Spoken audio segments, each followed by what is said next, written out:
সরকার কিন্তু বেশি দামে গ্যাস ক্রয় করা, তেল ক্রয় করার জন্য যা যা করণীয় সরকার কিন্তু তা করছে। প্রধানমন্ত্রী কিন্তু ব্যর্থ হন নাই, এইভাবে ব্যর্থ হন নাই। আপনি দেখেন যে যত মূল্যায়ন আছে আপনার বিভিন্নভাবে যে আপনার যাচাই বাছাই করা হয়, যেভাবে করা হয় সরকারের জনপ্রিয়তা, সেইখানেও কিন্তু ওনার জনপ্রিয়তা 63% না 68%, মানে জনগণ তাকে সমর্থন করে এখনো। তো যে বিষয়টা বাস্তবতা হলো, ধ্বংসস্তূপ থেকে দেশটাকে টেনে তুলে একটা মানে জায়গায়, মানে স্টেবলের জায়গায় নিয়ে যাওয়া হচ্ছে। আপনি দেখেন যে সংকটগুলো এখন, এই সংকটগুলো কিন্তু দেশের কোনো সংকট না, বৈশ্বিক সংকট। আপনি দেখেন এই সরকার যখনই ক্ষমতায় আসছে একের পর এক নানা ধরনের বিপদ সামনে আসতেছে। আপনার ইরান যুদ্ধ শুরু হইল, এই সরকার ক্ষমতায় আসার পর আগেই ইরান যুদ্ধ শুরু হয়েছে। এই ইরান যুদ্ধের কারণে আপনার কিন্তু তেল আমদানি করা যাচ্ছে না, গ্যাস আমদানি করা যাচ্ছে না।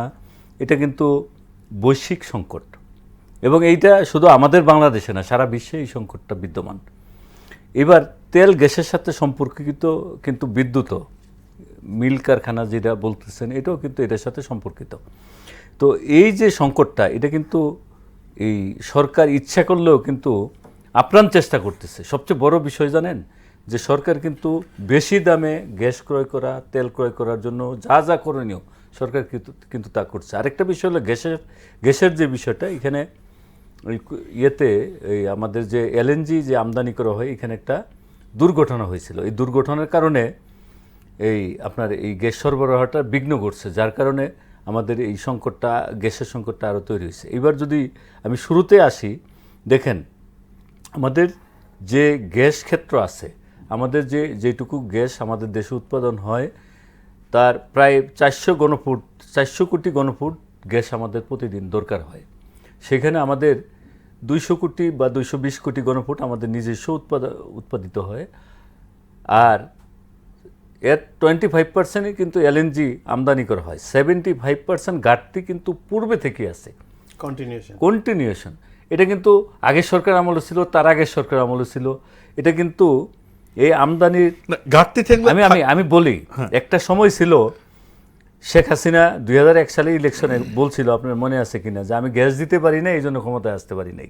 এরকম একটা বক্তব্য, যে গ্যাস বাংলাদেশে যেই পরিমাণ গ্যাস ছিল, যদি আমরা সেই গ্যাস যদি না করতাম, মানে আমরা দেখেন 2010 সালের পরে হাসিনা সরকার আর নতুন করে কোনো গ্যাস মানে কূপ খনন করে নাই। দেশে নতুন নতুন গ্যাস ক্ষেত্র আবিষ্কার বা যেখানে যেখানে গ্যাস আছে এখান থেকে উত্তোলন করার কোনো ব্যবস্থা করে নাই। উনি কি করছিলেন, এলএনজি গ্যাস এর মাধ্যমে মানে আমদানি নির্ভর একটা দেশে পরিণত করার জন্য।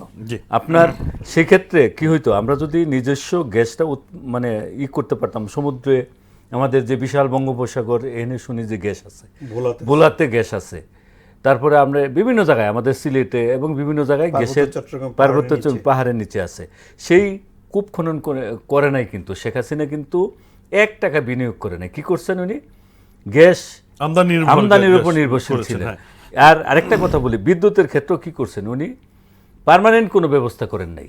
ওই যে কুইক রেন্টাল, সেই বিভিন্ন কিছু করে, তারপর ভারতের আদানি গ্রুপ থেকে বিদ্যুৎ কেনার জন্য, নেপাল থেকে বিদ্যুৎ কেনার জন্য, অর্থাৎ উনি সবসময় পরনির্ভরশীল হওয়ার জন্য চেষ্টা করছেন। সেটার খেসারত বর্তমান সরকারকে দিতে হচ্ছে। আপনার ইউনূস সরকারের সময় কিন্তু তারা চেষ্টা করছে, তারা কিন্তু নতুন করে, যেহেতু স্বল্পমেয়াদী বা পলিটিক্যাল সরকার ছিল না, তারা কিন্তু বৃহৎ পরিসরে এরকম কোনো ব্যবস্থা করতে পারে নাই।